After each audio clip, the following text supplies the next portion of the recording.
Hello everyone, क्या हाल चाल। I hope सब ठीक ठाक होगा। अभी हम लोग क्लास 10th के टर्म 2 के सिलेबस को हम लोग ऑनलाइन रोजाना एक एक लेक्चर को हम लोग देखते जा रहे थे, जिसमें अभी हमने ऑलमोस्ट क्या कहते हैं सर्कुलेटर सिस्टम को हमने डिस्कस कर लिया था। आज ही वो चैप्टर कंप्लीट हुआ था। तो इस दरमियान हमारे पास कई सारे वेरियस स्टेट के बच्चे थे, जिनमें से एक स्टेट के बच्चे बिहार बोर्ड के भी थे। तो बिहार बोर्ड के बच्चों का, कई सारे बच्चों का मेरे पास कॉल और मैसेजेस आया कि सर हमारा कैसे होगा। अब कैसे होने का क्या मतलब है कि उन बच्चों का वहां पर बिहार बोर्ड के जो भी स्टूडेंट्स हैं उनका सारा चीज वहां पर हिंदी में आता है। और अभी जो हम लोग टर्म 2 का सिलेबस डिस्कस कर रहे थे वो इंग्लिश मीडियम का था। तो इंग्लिश मीडियम और हिंदी मीडियम डिफरेंट है। खासतौर पे मैथमेटिक्स उतना डिफरेंट नहीं होता है, लेकिन बायोलॉजी में बहुत सारी चीजें डिफरेंट होती है।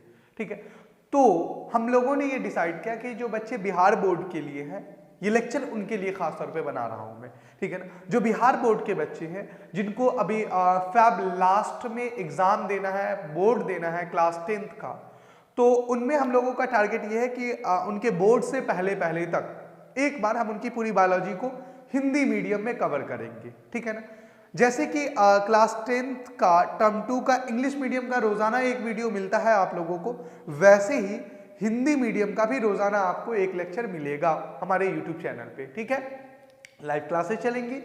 तो आज इस लेक्चर में हम लोग हिंदी मीडियम का शॉर्ट्स स्टार्ट करने जा रहे हैं। हिंदी मीडियम में सारी चीजों को डिस्कशन करेंगे। जो इंग्लिश मीडियम वाले बच्चे हैं उनका अलग है, वो इंग्लिश मीडियम का जैसे है वैसे ही चलता रहेगा। इस वीडियो में जो हिंदी मीडियम का होगा वो एक अलग प्लेलिस्ट होगा, उसमें हिंदी मीडियम वाले बच्चे जो भी बिहार बोर्ड के हैं या यूपी बोर्ड से भी जो हिंदी मीडियम के बच्चे हैं उनके लिए भी फ्रूटफुल होगा। तो आज का ये लेक्चर पूरा का पूरा हिंदी में होने जा रहा है। ठीक है, तो चलिए शुरू करते हैं हिंदी में। चलिए, सबसे पहला जो चैप्टर है आपका क्लास 10th का वो है हिंदी मीडियम में जैव परक्रम। क्या बेटा? जैव परक्रम। अब देखिए बेटा, जैव परक्रम किसको कहते हैं? सिंपल सी बात है, समझते हैं जैव परक्रम किसको कहते हैं। सो देखिए, आपके बुक में भी लिखा होगा डिफिनेशन। लोग अक्सर उन चीजों को रट करके चले जाते हैं और उसका आंसर लिख करके चले आते हैं। देखिए, बायोलॉजी में कहीं भी रट्टाफिकेशन का कोई मतलब नहीं होता। बायोलॉजी एक ऐसा सब्जेक्ट है जहां पर पूरा का पूरा लॉजिक लगाना है आपको। लॉजिकल चीजें हैं, आपके अंदर होने वाली सारी प्रक्रियाएं हैं, उन्हीं प्रक्रियाओं को हमें देखना है। हम खाना कैसे खाते हैं, वो पच कैसे जाता है, वो एब्जॉर्ब कैसे हो जाता है, हम सांस कैसे लेते हैं, हमारा हार्ट में ब्लड का सर्कुलेशन कैसे होता है, यही सब चीजें। तो इसमें रटने वाली कुछ चीजें नहीं है। हाँ, कुछ नाम्स है, कुछ टर्मोलॉजी है जिनको आपको याद रखना पड़ेगा, लेकिन बाकी पूरा का पूरा यहां पर लॉजिक है। ठीक है, तो स्टार्ट करते हैं जैव परक्रम।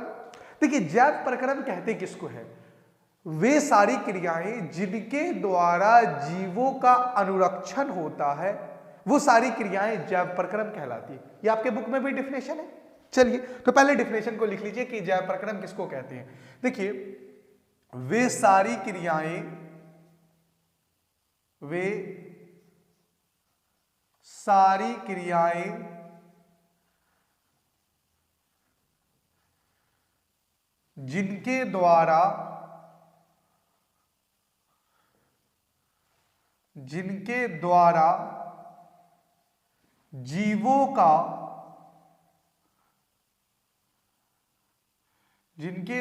जीवों का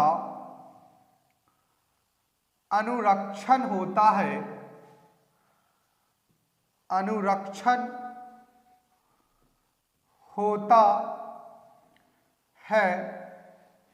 जैव परक्रम कहलाता है। जैव परक्रम कहलाता है। ये परिभाषा एज इट इज उठाई गई है आपके किसके? एनसीईआरटी से। ठीक है, मैंने एनसीईआरटी का एज इट इज लाइन आपको चिपका दिया। अब देखिए, एनसीईआरटी में ये चीजें दे रखा है, लेकिन इसको समझना कैसे है? देखिए, यहां पर हमने लिखा जीव। तो जीव का क्या मतलब है? अब जीवों को दो हिस्सों में डिवाइड कर दिया गया है। जीवों को कितने पार्टों में डिवाइड कर दिया गया बेटा? जितने भी थिंग्स हैं उनको दो पार्टों में डिवाइड कर दिया गया है। एक आपका आ जाएगा सजीव और दूसरा आपका आ जाएगा बेटा क्या चीजें? निर्जीव। अब देखिए सजीव और निर्जीव में क्या फर्क है। सजीव और निर्जीव में अगर हम बात करें, मैं अगर आपसे पूछूं कि ये मार्कर है, ये सजीव है या निर्जीव, तो आप कहिएगा निर्जीव है, ऑब्वियसली सी बात है।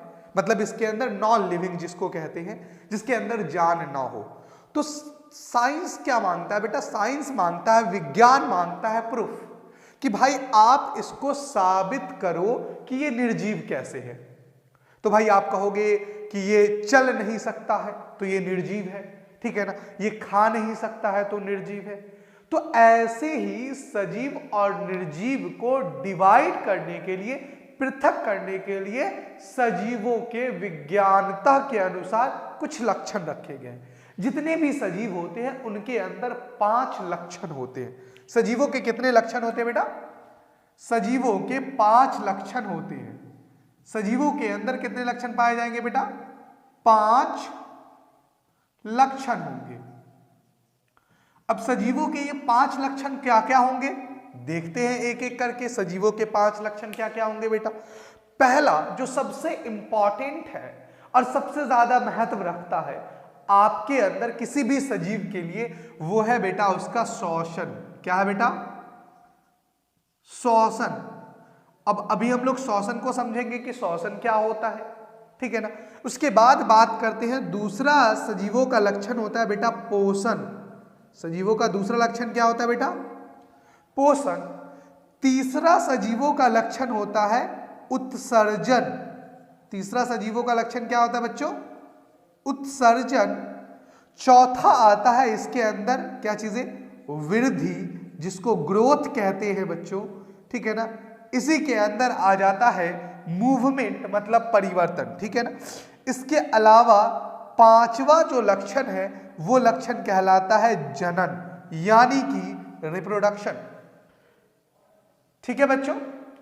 तो किसी भी लिविंग ऑर्गेनिज्म को अगर जिंदा रहना है, इस अर्थ पे सरवाइव करना है, तो उस सजीव को ये 5 लक्षण परफॉर्म करना पड़ेगा। क्लियर है?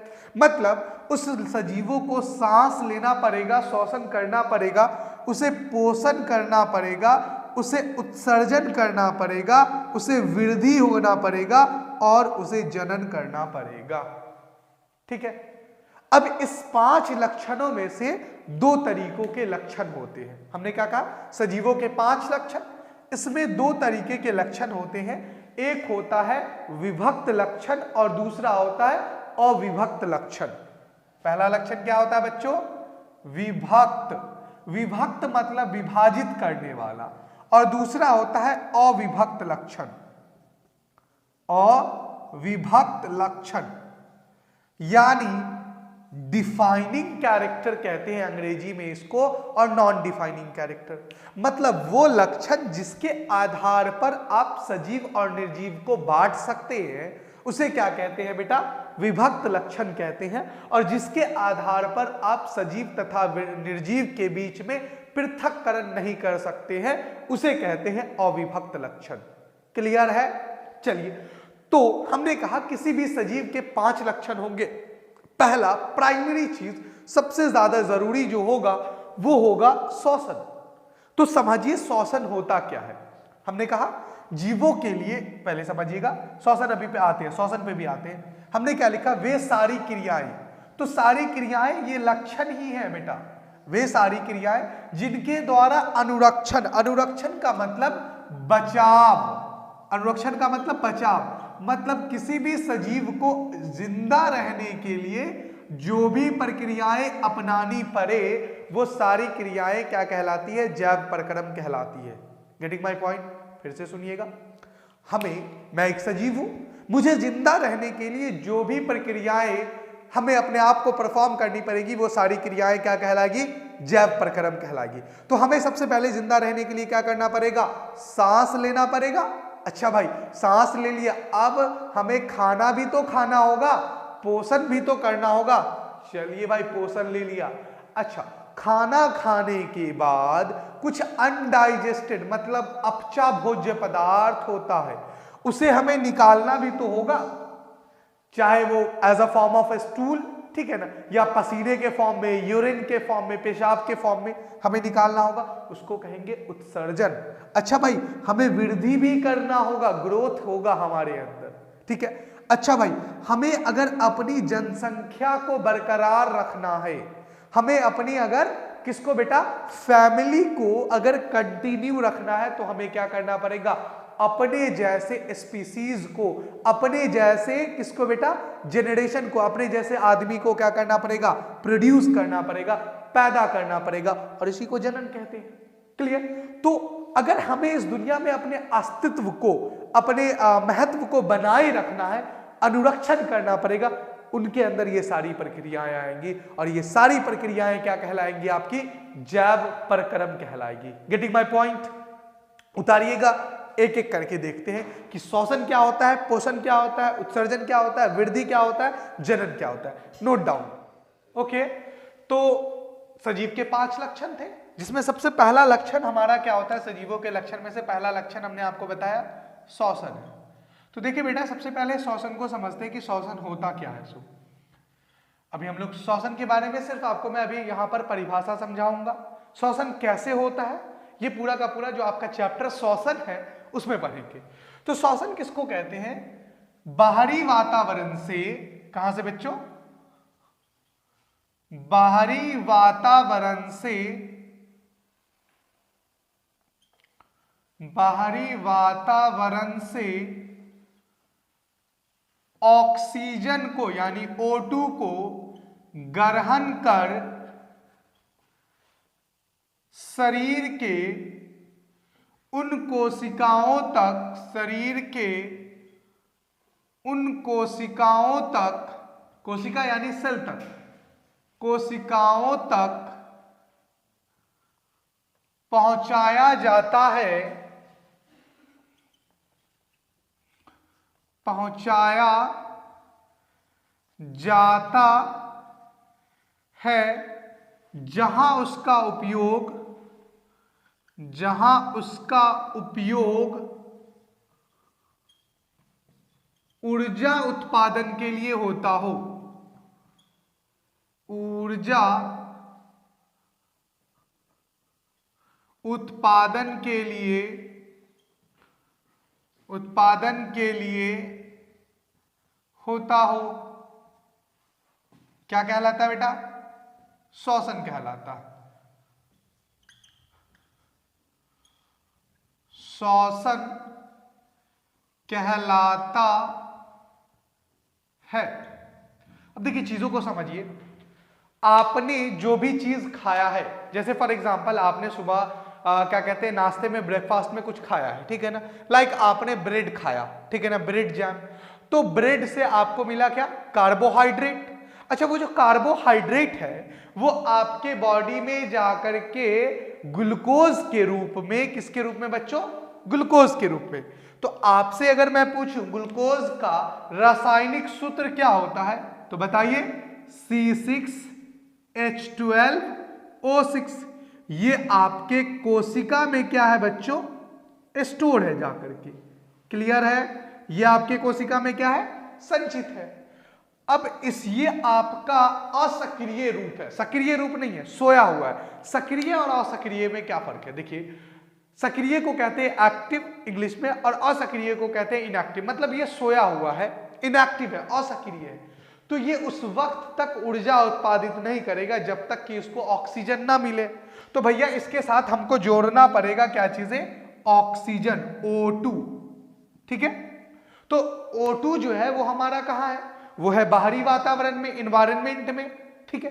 तो वहां से आपको नॉस्ट्रिल्स के थ्रू, नाक के थ्रू, ठीक है ना, नासिका छिद्र के थ्रू आपको ऑक्सीजन को क्या करना पड़ेगा, इनहेल करना पड़ेगा, ठीक है। अब वो ऑक्सीजन आपके लंग्स तक जाएगा, लंग्स में जाने के बाद वायु कोशिका से निकलकर कहां डिसॉल्व हो जाएगा, कहां विस्तृत हो जाएगा, हो जाएगा ब्लड में, रुधिर में, रक्त में। अच्छा, रक्त के थ्रू वो पूरे कोशिकाओं में संचारित हो जाएगा। अच्छा, कोशिका में ग्लूकोज आपका क्या है, संचित है। कोशिका में ग्लूकोज आपका क्या है बच्चों, यहां पर ये ग्लूकोज कोशिकाओं के अंदर संचित है, मतलब जमा है यहां पर, ठीक है। अब इस संचित ग्लूकोज को ऑक्सीजन मिलेगा और एंजाइम के उपस्थिति में, किसके उपस्थिति में बेटा, एंजाइम के उपस्थिति में क्या कर देगा, इसे ब्रेक डाउन कर देगा, तोड़ देगा, किसके फॉर्म में, देखिए C6H12O6 plus 6O2 in the presence of enzyme, enzyme की उपस्थिति में ये क्या दे देगा बच्चों, 6CO2 plus 6H2O plus ATP यानी एडिनोसिन ट्राइफॉस्फेट इसको कहते हैं, या आप देख लीजिएगा लिखा रहेगा यहां पर ऊर्जा, क्या लिखा रहेगा बच्चा, ऊर्जा लिखा हुआ रहेगा। क्लियर है बच्चों। तो एटीपी एक ऊर्जा का स्रोत है, ऊर्जा का क्या है, इसको कहा जाता है कोशिका का सिक्का भी कहा जाता है, एटीपी को करेंसी बोलते हैं इसको। तो देखिए ग्लूकोज, तो ग्लूकोज को तोड़ना है और ये टूटेगा कब, जब तक इसे ऑक्सीजन नहीं मिलेगा। तो ऑक्सीजन आपको कहां से ग्रहण करना पड़ेगा, बाहरी वातावरण से। तो यही लिखा है मैंने कि बाहरी वातावरण से ऑक्सीजन को ग्रहण कर शरीर के उन कोशिकाओं तक पहुंचाया जाता है जहां इसका उपयोग ऊर्जा के उत्पादन के लिए होता हो, क्या कहलाता है, श्वसन कहलाता है। तो देखिए बेटा, किसी भी सजीव को एनर्जी अगर लेना है, एनर्जी को तोड़ना है, तो उसको लेना पड़ेगा ऑक्सीजन, चाहे वो एक कोशिकीय जीव हो या बहुकोशिकीय जीव हो। अब आप पूछिएगा सर एक कोशिकीय जीव क्या होता है और बहुकोशिकीय जीव क्या होता है।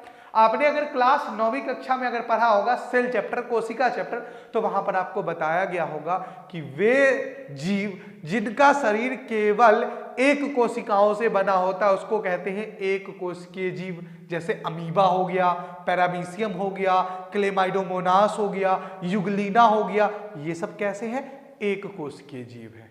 ठीक है। बहुकोशिकीय जीव वैसे जीव जिसका शरीर एक से अधिक कोशिका से, चाहे वो हो सकता है कि 5 कोशिकाओं का हो सकता है कि 500 मिलियन कोशिकाओं का हो। ठीक है। तो ऐसे जीव को क्या कहेंगे बेटा, बहुकोशिकीय जीव कहेंगे। क्लियर है।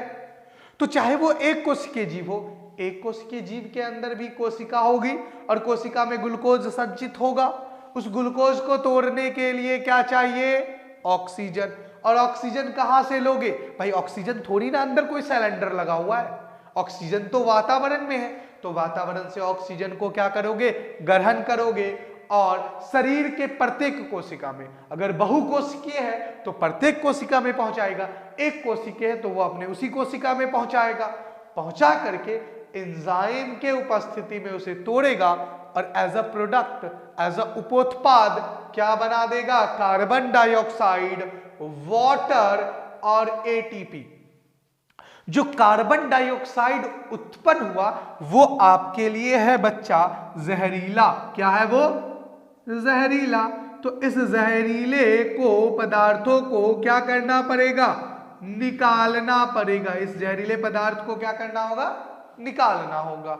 तो आप उस कार्बन डाइऑक्साइड को फिर वापस क्या कर देते हो, निकाल देते हो श्वासोच्छ्वास में, आपने पढ़ा होगा। ठीक है ना। जब आप कार्बन डाइऑक्साइड को, यानी आप जब ऑक्सीजन लेते हो और क्या छोड़ते हो, कार्बन डाइऑक्साइड छोड़ते हो, तो वो कार्बन डाइऑक्साइड आपके सेल में बना है। ठीक है। वाटर बना, वो वाटर आपको आजकल, जैसे अभी ठंड चल रही है, तो ठंड में अगर आप देखोगे मिरर साइड में आगे ऐनक ले लो, ठीक है ना, और उस ऐनक पे करोगे तो मिरर पे पूरा वाटर वेपर बन जाता है, देखा होगा। तो वो वाटर है। अच्छा, अब जो ऊर्जा उत्पन्न हुई, एटीपी प्रोड्यूस हुआ, उस एटीपी को क्या करोगे तुम, विभिन्न प्रकार के कार्य को संपन्न करने के लिए करोगे। बोल रहे हैं ना भाई अभी हम, तो बोलने में हमारा एनर्जी, ऊर्जा तो लॉस हो रहा है ना।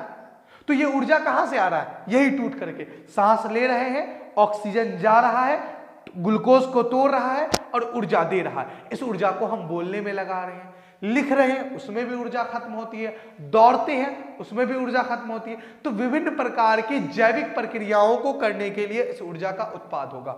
श्वसन समझ में आ गया।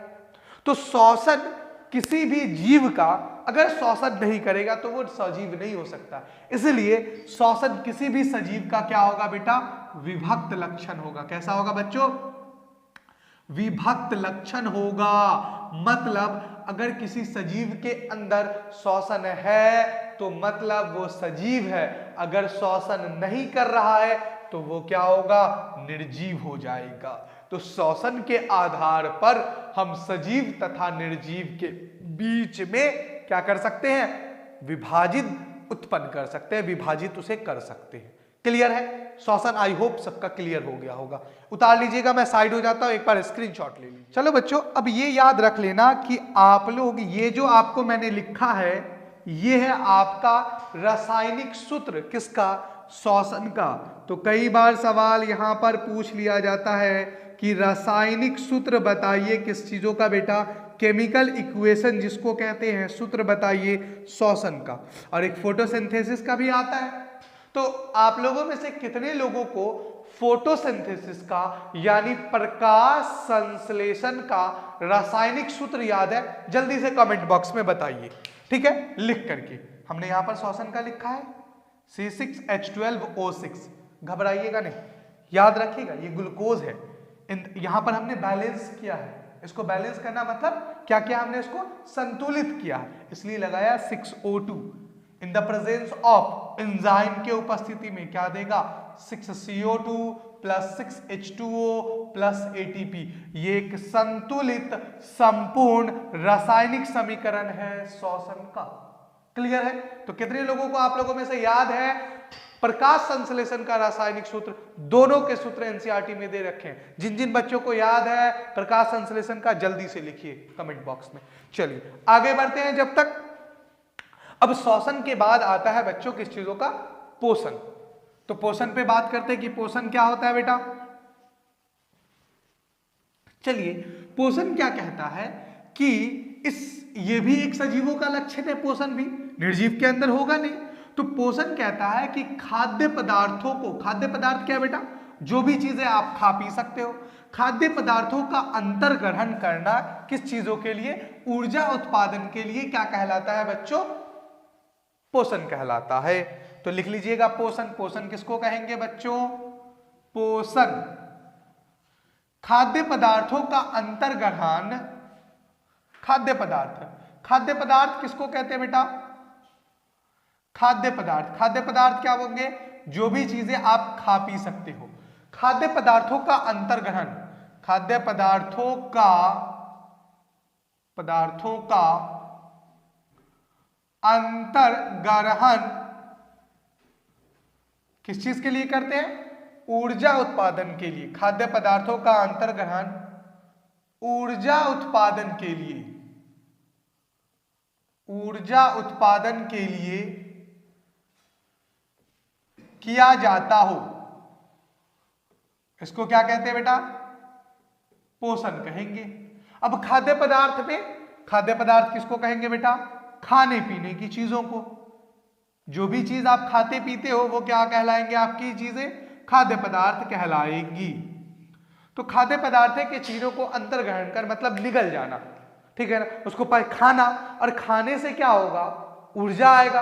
अब वो ऊर्जा, जैसे कि हमने आपको बताया कि हमने सुबह में खाया मान लीजिए छोले भटूरे, ठीक है, तो छोले आपने खाए, चने खाए, चना में क्या, कार्बोहाइड्रेट, वो कार्बोहाइड्रेट जाकर के हमारे बॉडी में क्या हो जाएगा, संचित हो जाएगा।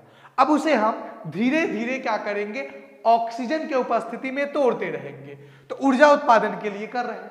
तो इस प्रक्रिया को क्या कहेंगे बेटा, हम लोग पोषण कहेंगे। क्लियर है? पोषण कितने प्रकार के होते हैं, नहीं होते हैं, इन सब सारी चीजों को देखेंगे। पोषण के 2 प्रकार कौन कौन से, स्वपोषण, परपोषण, परपोषण के भी कई प्रकार, उन सब चीजों को भी हम डिटेल में देखेंगे एक एक करके। अभी हम लोग सिर्फ 5 लक्षण को देखने जा रहे हैं, वो 5 लक्षण हम देखते जा रहे हैं। तो पोषण भी किसी सजीव के अंदर होगा, पोषण कोई निर्जीव के अंदर नहीं होगा, इसलिए पोषण भी कैसा लक्षण है बच्चों, विभक्त लक्षण है। पोषण भी कैसा लक्षण है, विभक्त लक्षण है। कोई भी सजीव ऐसा नहीं होगा जो बिना पोषण किए रह सकता है। क्लियर? चलिए अब बात करते हैं, पोषण के बाद आता है बच्चों आपका उत्सर्जन। क्या आता है बच्चों, उत्सर्जन। उत्सर्जन को अंग्रेजी में बोलते हैं एक्सक्रीशन। चलिए उत्सर्जन की बात करें तो कहता है कि जैविक प्रक्रियाओं के फलस्वरूप, किसके बाद, जैविक प्रक्रिया। चलो उत्सर्जन क्या कहता है, उत्सर्जन बेटा जैविक प्रक्रिया। जैविक प्रक्रिया समझते हैं किसको कहते हैं, मतलब जो भी आपके शरीर के अंदर प्रक्रियाएं हो रही है, सेल जिस तरीके से काम कर रहा है, आपका कोशिका के अंदर जो भी केमिकल रिएक्शन, रासायनिक रिएक्शन हो रहा है, वो सारी प्रक्रियाएं क्या कहलाती है? जैविक प्रक्रिया कहलाती है।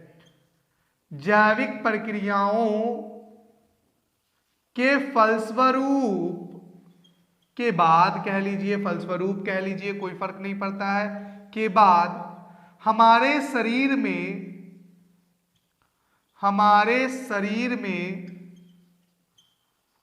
कुछ अनावश्यक पदार्थ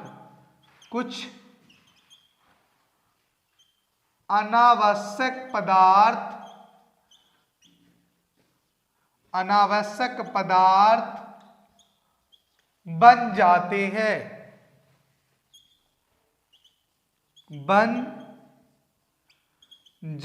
हैं। शरीर से उन अनावश्यक पदार्थों का निष्कासन, शरीर से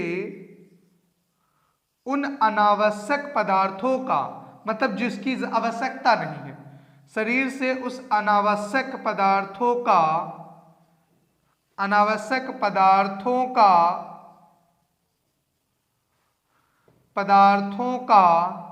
निष्कासन मतलब निकालना उसे बेटा, निष्कासन उत्सर्जन कहलाता है। उत्सर्जन कहलाता है। नहीं समझे बात को? समझिए, कहलाता है।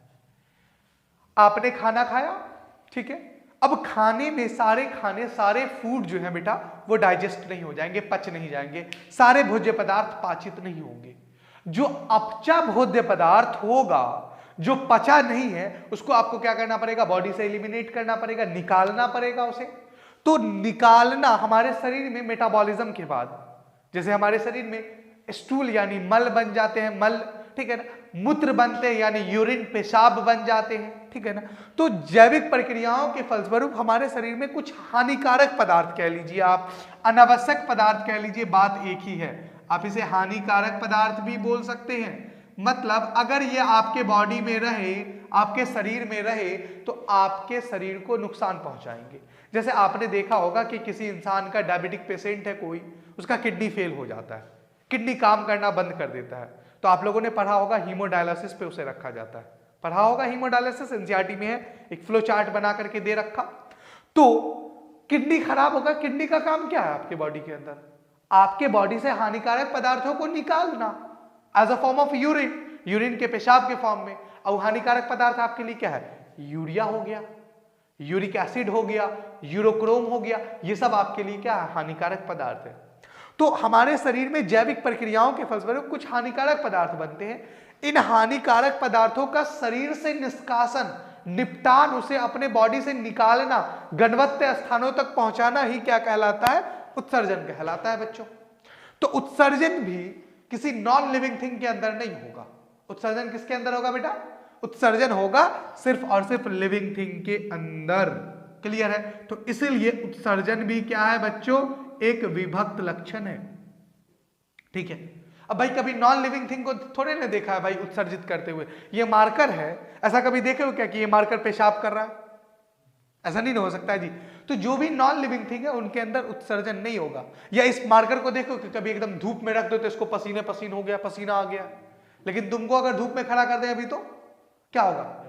पसीना आने लगेगा, दौड़ोगे पसीना आने लगेगा। तो पसीना भी निकलना जो है वो क्या है? आपका उत्सर्जन है। आप जो पेशाब करते हो टाइम टू टाइम अपने बॉडी से क्या करते हो? अपने हानिकारक पदार्थों को निकालते हो। तो हानिकारक पदार्थों को निकालना ही क्या कहलाएगा बच्चों? उत्सर्जन कहलाएगा। Getting my point? चलिए जी, अब आते हैं, बात करते हैं वृद्धि पे। बेटा उतार लीजिएगा इसको। ओके, अब बात करते हैं बेटा किस पे? वृद्धि पे। वृद्धि क्या होता है? हेडिंग डालिएगा वृद्धि।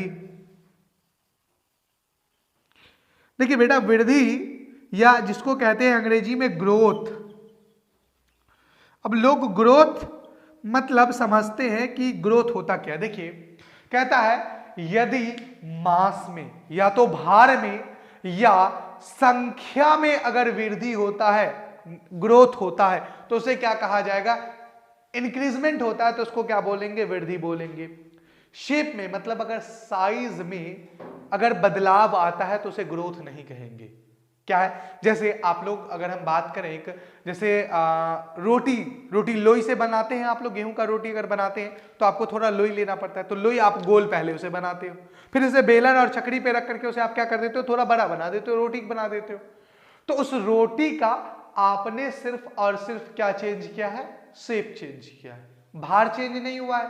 ठीक है, तो क्या कहता है, या अगर नंबर ऑफ इंडिविजुअल अगर आपके पास एक है, जैसे फॉर एग्जांपल एक मार्कर है, इस एक मार्कर से अगर 3 मार्कर हो जाए, नंबर ऑफ इंडिविजुअल हो बढ़ जाए, इसको क्या कहेंगे हम लोग, वृद्धि कहेंगे। क्लियर है। लेकिन अगर यही मार्कर को हम 2 पार्टों में तोड़ दें तो ये क्या ग्रोथ हुआ क्या भाई, ये जितना था उतना ही रहा, तो उसको ग्रोथ नहीं करेंगे। अगर हम शेप में उसके चेंज लाते हैं तो वो ग्रोथ कंसीडर नहीं किया जाएगा। क्लियर है। चलिए भाई, तो क्या कहेंगे, ग्रोथ किसको कहेंगे, वृद्धि किसको कहेंगे बेटा, या तो हम क्या करते हैं, भार में तथा किसमें लाते हैं बच्चों, या संख्या में अगर हम बदलाव लाते हैं, संख्या में बदलाव लाते हैं तो इसको क्या कहा जाएगा, वृद्धि कहा जाएगा, वृद्धि कहा जाएगा। जैसे बच्चों अगर मैं 10 रुपए का नोट है फॉर एग्जांपल, उस 10 रुपए के नोट को हम 1-1 रुपए के सिक्के में बदल दें तो क्या उससे वैल्यू उसकी बढ़ जाएगी, नहीं बढ़ेगी। भार उसका मतलब उसकी मान, उसकी जो तुलना होगी वही बराबर होगी। ठीक है, तो अगर इस कुछ चीजें उसको छोटे छोटे टुकड़ों में बांट दें तो वो ग्रोथ नहीं होगा। ठीक है ना, या उसका शेप अगर हम चेंज कर दें, शकल उसकी चेंज कर दें तो वो भी ग्रोथ नहीं होगा। ग्रोथ क्या होगा, या तो उसके भार में, जैसे फॉर एग्जांपल कि लाइक कोई बच्चा है आप लोगों के एज का 50 केजी का है, अगले 2 महीने बाद वो अगर 55 केजी का हो जाता है तो उसके भार में 5 किलो का क्या हुआ है, वृद्धि हुआ है। समझ में आई बात। चलिए भाई, कोई परिवार में 5 लोग थे, उस परिवार में एक नया औलाद, नई बच्चे जनरेशन आ गई, कितने लोग हो गए, 6 लोग, तो उस परिवार में एक इंडिविजुअल का क्या हुआ है, वृद्धि हुआ है। क्लियर है, समझ में आया बात। तो वृद्धि किसके अंदर होगा, सजीव के अंदर होगा। क्या वृद्धि निर्जीव के अंदर हो सकता है, हो सकता है या नहीं हो सकता, हो सकता है। कहिए कहां आते हैं उस पे, बहुत अंदर की बात है, आप लोग नहीं समझते हो, नहीं बताया जाता है, हम यहां आपको बताते हैं कि वृद्धि कैसे होगा। देखिए वृद्धि 2 तरीके का होता है, आंतरिक वृद्धि होता है और बाह्य वृद्धि होता है। वृद्धि कितने तरीके के, 2 तरीके के बच्चों, एक आंतरिक वृद्धि, आंतरिक वृद्धि, और दूसरा बेटा कौन सा आपका, बाह्य वृद्धि। बाह्य वृद्धि अंग्रेजी में कहते हैं intrinsic growth and extrinsic growth. As compare to Hindi, English ज्यादा आसान है, तो आप लोग इंग्लिश, जो भी बिहार बोर्ड वाले बच्चे हैं उनको एक बस जस्ट फॉर कॉम्प्लीमेंट कि इंग्लिश को आप लोग इतना टफ मत समझा कीजिए, बहुत आसान है अंग्रेजी। ठीक है ना, बहुत आसानी से सीख जाते हैं। ठीक है ना, तो English is just a language not a knowledge. ठीक है ना, तो इंग्लिश को आप लोग लैंग्वेज समझ करके पढ़िए, ना कि नॉलेज समझ करके पढ़िए। नॉलेज किसी भी भाषा में हो सकता है भाई, हम इंडिया वाले अंग्रेजी में पढ़ते हैं, चाइना वाले कौन सा अंग्रेजी में पढ़ते हैं। ठीक है, वो तो अपने चाइनीज में पढ़ते हैं, लेकिन हमसे टेक्नोलॉजी में देखो कितना आगे है। ठीक है ना, तो इंग्लिश एक लैंग्वेज है, तो कभी भी अपने आप को, हिंदी मीडियम में पढ़ने वाले बच्चे अपने आप को छोटा ना समझे। बिहार बोर्ड वाला बच्चा बहुत आगे निकलता है, अलीगढ़ में सबसे ज्यादा बच्चे जो आते हैं 11th एंट्रेंस में वो बिहार बोर्ड के ही आते हैं, तो हिंदी वाले खुद को कम ना समझे। ठीक है ना, मोटिवेटेड होकर के अपने कंसेप्ट पे, अपने कंसेप्ट को क्लियर करते रहें। तो पहला क्या हो गया बेटा, आंतरिक वृद्धि हो गया, और दूसरा क्या हो गया बच्चों, बाह्य वृद्धि हो गया। समझते हैं आंतरिक वृद्धि क्या होता है, बाह्य वृद्धि क्या होता है, उतारिएगा इसको। ठीक है बच्चों, तो हमने बताया आपको वृद्धि कितनी तरीके की, 2 तरीके की, एक आपका आंतरिक वृद्धि और दूसरा आपका बाह्य वृद्धि। तो आंतरिक वृद्धि और बाह्य वृद्धि में थोड़ा फर्क समझते हैं और उसके बाद बताते हैं कि कैसे कोई निर्जीव भी ग्रोथ कर सकता है। सोच के बड़ा आश्चर्य हो रहा होगा आप लोगों को कि सर क्या गलत पढ़ा रहे हैं। ठीक है ना, कि कोई निर्जीव कैसे ग्रोथ कर लेगा, बढ़ कैसे जाएगा, बिल्कुल बढ़ेगा बेटा। ठीक है, चलिए जी अभी बढ़ाते हैं उसे, कैसे बढ़ेगा सो देखिए। आंतरिक वृद्धि पहले किसको कहते हैं ये समझिएगा। देखिए जैविक प्रक्रियाओं के फलस्वरूप किसी शरीर के अंदर जो वृद्धि होगी, जो बढ़ोतरी होगी, उसे हम आंतरिक वृद्धि कहेंगे। नहीं समझा? हम आज से खूब फैटी चीज खाना शुरू कर दें, पिज्जा खाएं, बर्गर खाएं, ये सब चीजें खाएं, तो फैट बढ़ेगा, मतलब मोटापा, ओबेसिटी। तो हमारे जैविक प्रक्रियाओं के अंदर, मतलब हमारे बॉडी के अंदर जैविक प्रक्रियाओं के बाद क्या होगा? ग्रोथ होगा, मतलब हमारा भार बढ़ेगा। तो ऐसे ग्रोथ को, ऐसे वृद्धि को हम लोग क्या बोलते हैं बेटा? आंतरिक वृद्धि बोलते हैं। दूसरा आता है बाह्य वृद्धि। अब बाह्य वृद्धि में जैसे मैं बात करूं कि ये एक क्या है आपका बेटा? फॉर एग्जाम्पल माउंटेन है, क्या है? पहाड़, ठीक है। तो अगर पहाड़ में देखे बेटा, तो पहाड़ हर साल कुछ ना कुछ ग्रोथ कर रहा होता है। कैसे? बाहरी चीजें इकट्ठा होने जाने की वजह से इस पहाड़ पे पेड़ टूट करके गिर गए, जानवर मर गए, बाहर से धूल, मिट्टी, ईंटा, रोड़ा, पत्थर, ये सब चीजें आई। तो बाहरी चीजें इकट्ठा हो जाने की वजह से इस पे बाहरी चीजें इकट्ठा हो रही है, लाइक दैट, इस तरीके से। तो बेटा बाहरी चीजें इकट्ठा होने की वजह से कुछ ना कुछ तो ग्रोथ होगा ना, चाहे वो 5 इंच ही ग्रोथ हो पूरे साल में, ठीक है ना। तो बाहरी चीजें अगर इकट्ठा हो जाने की वजह से अगर ग्रोथ होता है, वृद्धि होता है, तो उसे कहते हैं बाह्य ग्रोथ। क्या समझे? बाहरी चीजों का शरीर पर एकत्रित, मतलब इकट्ठा हो जाने के कारण, एकत्रित हो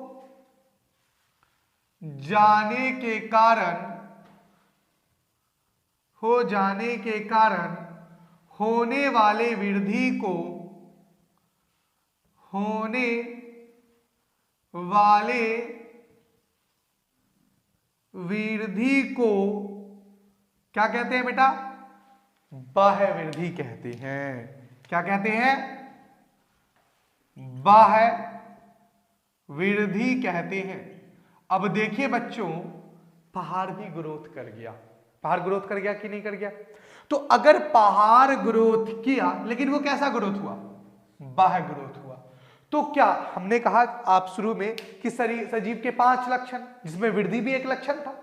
तो भाई पहाड़ भी ग्रोथ कर रहा है, वृद्धि कर रहा है, तो क्या हम पहाड़ को सजीव कहेंगे? कहेंगे? नहीं कह सकते। पहाड़ को हम सजीव नहीं कह सकते। कभी देखा है पहाड़ को कि भैया पहाड़ खाना खा रहा है, पहाड़ पेशाब कर रहा है? ऐसा तो नहीं देखा। तो बाह्य ग्रोथ हो रहा है पहाड़ के अंदर। तो ऑन द बिहाफ ऑफ बाह्य ग्रोथ, बाह्य ग्रोथ के आधार पर हम वृद्धि को किसमें रखा गया है? अविभक्त लक्षण के अंदर रखा गया है। तो वृद्धि कैसा लक्षण हो जाएगा बच्चों? अविभक्त लक्षण हो जाएगा। मतलब कि विभक्त लक्षण हो जाएगा। मतलब कि क्या? कि वृद्धि के आधार पर हम सजीव तथा निर्जीव के बीच में बंटवारा नहीं कर सकते हैं। क्लियर है? चलिए अब वृद्धि के अंदर ही बेटा आपका बहुत सारा चीज आएगा। परिवहन इसी के अंदर आएगा, ठीक है बच्चों। उसके बाद इसी के अंदर आएगा क्या चीजें? मूवमेंट भी इसी के अंदर आएगा, और स्थानांतरित भी इसी के अंदर आएगा। किसके अंदर? जिसको कहेंगे स्थानांतरित, मतलब एक जगह से दूसरी जगह जाना। अब भैया ये परिवहन का भी यही मतलब है कि भाई आपने बॉडी के अंदर जो चीज खाया पिया है वो आपके आंतों में गया, छोटी आंत में पच गया। अब पचने के बाद वो शरीर के पूरी कोशिकाओं में चक्कर लगाएगा। किसकी मदद से? रक्त की मदद से। इसी को हमारा आप क्या बोलेंगे? परिवहन बोलेंगे। मतलब यह स्थानांतरित, एक जगह से दूसरी जगह किसी चीजों का चले जाना क्या कहलाएगा? स्थानांतरित कहलाएगा। परिवहन चैप्टर है पूरा का पूरा आपके अंदर, ठीक है ना। तो परिवहन चैप्टर में हम लोग देखेंगे किसके बारे में? रक्त के बारे में पढ़ेंगे, मनुष्य के हृदय के बारे में पढ़ेंगे, इन सब चीजों के बारे में पढ़ेंगे। तो परिवहन वहां पर बहुत डिटेल में देखेंगे, ठीक है। चलिए जी, अब लास्ट आपका जो कैरेक्टर आ रहा है बच्चा, वो क्या है? जनन। तो जनन क्या होता है समझिएगा चीजों को। रब करूं इसको, ओके।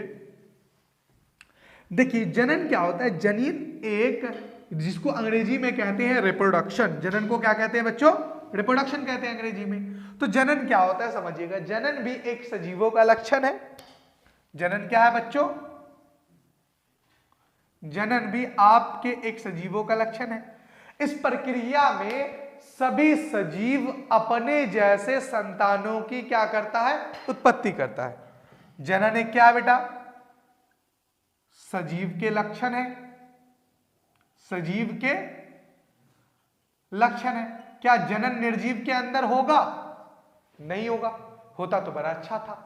जैसे फॉर एग्जांपल ये मार्कर है, ये निर्जीव है, अगर ये रिप्रोड्यूस करता, जनन करता, तो इसके जैसे बेटा होते, पोता होता, परपोता होता, तो अच्छा होता ना मेरे लिए भाई।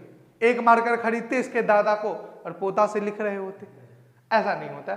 जनन निर्जीवों के अंदर नहीं होगा, जनन किसके लक्षण है, सजीव के लक्षण है। ये एक प्रक्रिया है, इस प्रक्रिया के अंदर, इस प्रक्रिया में सारे सजीव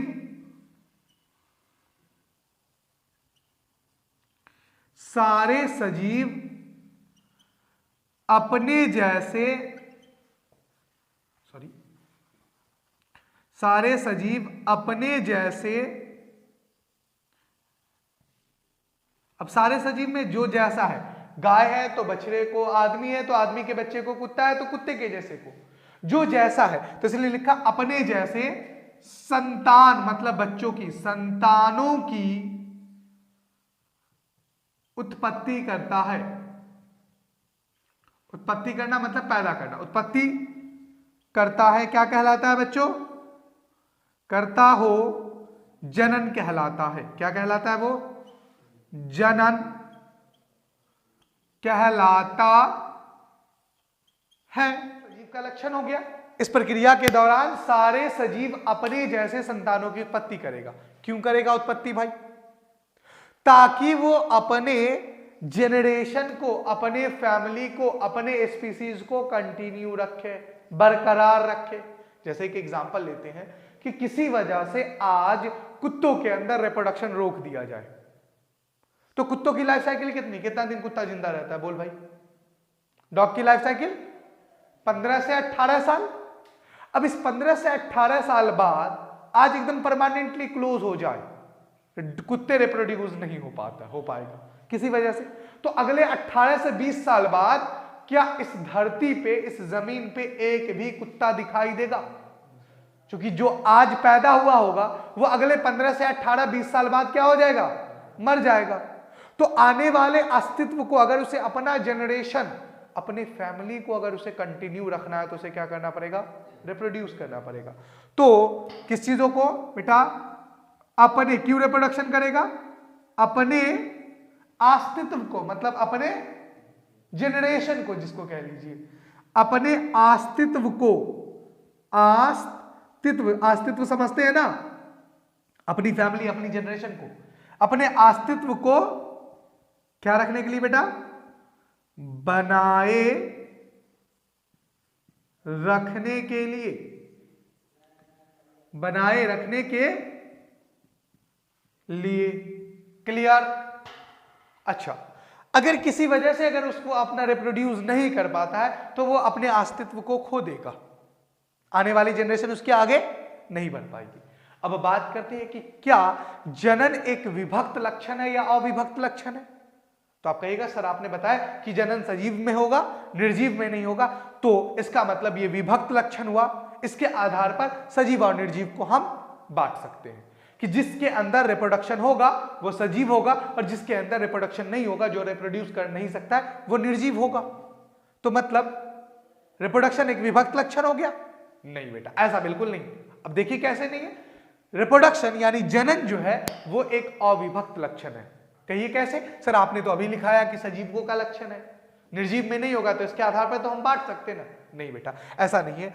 हमारे सोसाइटी में, हमारे समाज में कुछ ऐसे लोग हैं जिनके अंदर जनन करने की क्षमता नहीं है। जैसे अंग्रेजी में बोलते हैं बेटा स्टेराइल ह्यूमन कपल, बांझ औरत या मर्द, आपने सुना होगा, बाज औरत हो या मर्द हो बेटा, इनके अंदर किसी वजह से रिप्रोडक्शन करने की, जनन करने की क्षमता नहीं होती है। अब बाज किस वजह से होता है, हम लोग जब रिप्रोडक्शन जनन चैप्टर पढ़ रहे होंगे तो वहां पर बताएंगे कि क्या क्या रीजन हो सकता है जिसकी वजह से बाजपन आ सकता है। इनफर्टिलिटी कहते हैं अंग्रेजी में, बाजपन को क्या कहते हैं बेटा, इनफर्टिलिटी कहते हैं अंग्रेजी में, सुना होगा, ठीक है। तो इनफर्टाइल ह्यूमन कपल्स जो कि क्या कर सकते हैं, बाज कोई औरत हो या मर्द हो, इसका मतलब वो रिप्रोडक्शन नहीं कर सकता है, नहीं कर सकता भाई, मतलब जनन नहीं कर सकता है। तो क्या उस बाज औरत या मर्द को हम नॉन लिविंग कह देंगे, निर्जीव कह देंगे? नहीं भाई, वो क्या कर सकता है, सिर्फ और सिर्फ एक रिप्रोडक्शन ही तो नहीं कर रहा है ना। तो इसीलिए जनन के आधार पर हम किसी को निर्जीव या सजीव नहीं कह सकते हैं। कुछ ऐसे भी हमने कहा ना, बाज औरत या मर्द जिनके अंदर रिप्रोडक्शन देखने के लिए नहीं मिलता है, तो उनको हम निर्जीव नहीं कह सकते। हाँ ठीक है, ये बात सही है कि निर्जीव के अंदर नहीं पाया जाएगा, लेकिन कुछ सजीव भी ऐसे होते हैं जिनके अंदर जनन नहीं होता है, जैसे कि बाज औरत या मर्द। आप लोगों ने देखा होगा इनक, जो रेलवे स्टेशन वगैरह पर, बस वगैरह पे पैसे वैसे मांगते रहते हैं, देखा होगा आपने, ताली वगैरह बजा करके। तो वो भी अपने औलाद को, अपने संतानों को आगे बढ़ाने की क्षमता नहीं होती है उनमें। तो क्या उनको मुर्दा घोषित कर देंगे, कहेंगे भाई इनके अंदर जनन करने की क्षमता नहीं है तो ये निर्जीव है? ऐसा बिल्कुल नहीं हो सकता है बेटा। क्लियर है बच्चों, समझ में आ गया बात? इसीलिए जनन को भी किसके कैटेगरी में रखा गया है, अविभक्त लक्षण के अंदर रखा गया है। जनन किसके अंदर आएगा बच्चों, अविभक्त लक्षण के अंदर आएगा, अविभक्त लक्षण के अंदर आएगा।